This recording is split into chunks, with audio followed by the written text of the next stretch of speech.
Hey, what's up everybody? In this video, I'm going to be comparing the last few GoPro models just so you have a better understanding and the knowledge to know exactly which GoPro fits your needs. So without further ado, let's just get into it. Now, the latest GoPro that GoPro has released is the Hero 12. And after using this camera for the last 3 months, I can tell you that this is definitely a really good camera. It shoots in 5.7K at 30 frames a second. It can shoot in 4K at 120 frames per second, and it can shoot 240 frames per second at 1080, which is fantastic. But how does that compare to previous GoPro models? Well, it compares pretty similarly.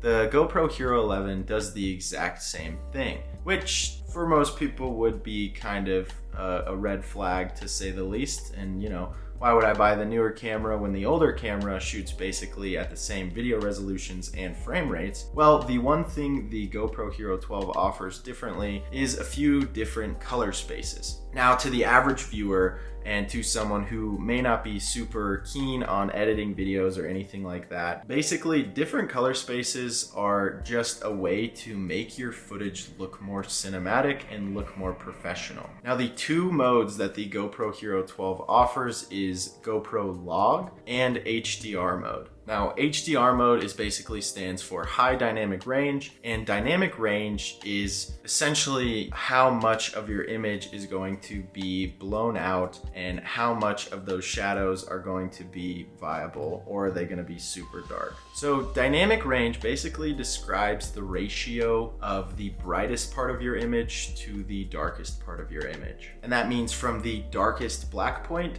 to the lightest white point. And so high dynamic range mode essentially allows you to get a nice medium where the whites aren't blown out and the darks aren't way too dark. And personally, this mode is my favorite mode on the Hero 12, and I honestly think the footage looks really good. Now, I think something that a lot of creators were really excited for the Hero 12 was the log footage. And after using this camera for a few months, I can honestly tell you that I'm not super impressed with the log footage.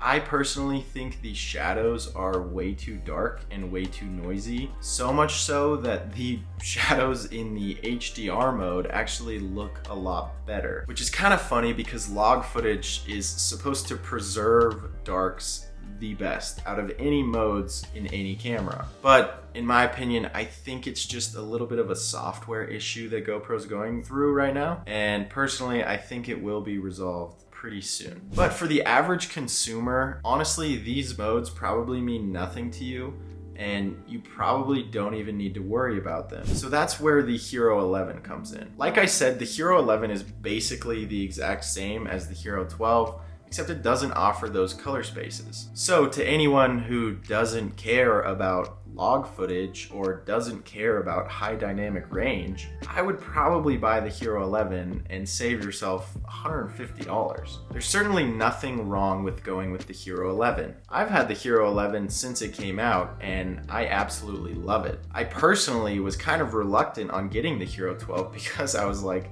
honestly, what more could they improve? And I mean, the answer isn't a whole lot. They didn't really improve that much other than just that one color space function. They obviously improved hypersmooth and stuff, but it's to the point where it's not even that noticeable anymore. We're just kind of getting diminishing returns at this point.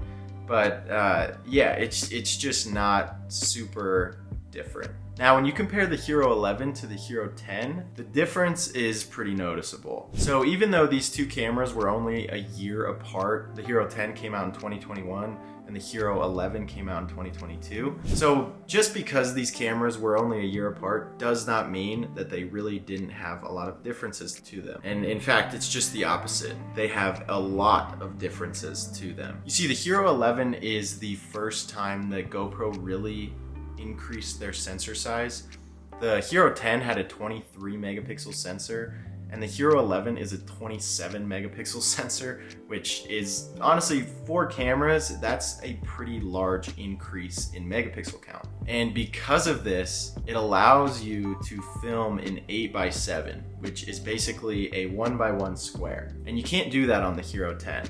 So because of this, it allows you to capture way more of an image and a way wider image. Now the other thing is the price difference between these two cameras. The Hero 10 is $50 less than the Hero 11, and the Hero 11 is a way better camera. So even for the average consumer, I think it is well worth it to purchase the Hero 11 over the Hero 10. Be willing to spend that extra $50 because I promise you it's gonna be worth it. And as we move down the list to the Hero 9, the price difference here is another $50. And again, the Hero 9 is another camera that had a smaller sensor than the camera that came after it. The Hero 9 only has a 20 megapixel sensor, where again, the Hero 10 has a 23 megapixel sensor. So in this case, if you're considering getting the 9 versus the 10, I would go with the 10.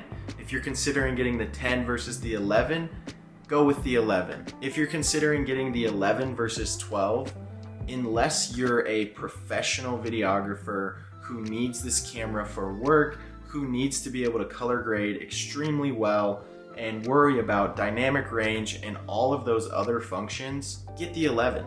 Because the 11 right now is probably the best bang for your buck and the best GoPro out there as far as just, you know, the average consumer would need. I really hope that clears up some confusion for you guys, and I really hope you know exactly which camera you need to get now. If you guys have any other questions about which GoPro you think you should get, or if there's something that I didn't answer that you want to know about, please don't hesitate to leave a comment down below, and I will literally answer you as soon as you comment it, within 10 seconds, probably, maybe. Who knows? I might be busy, but I'm gonna try my best. Anyways, that's gonna be it from me. I really hope you enjoyed this video. I really hope you learned something, and I will see you in the next video. All right, peace.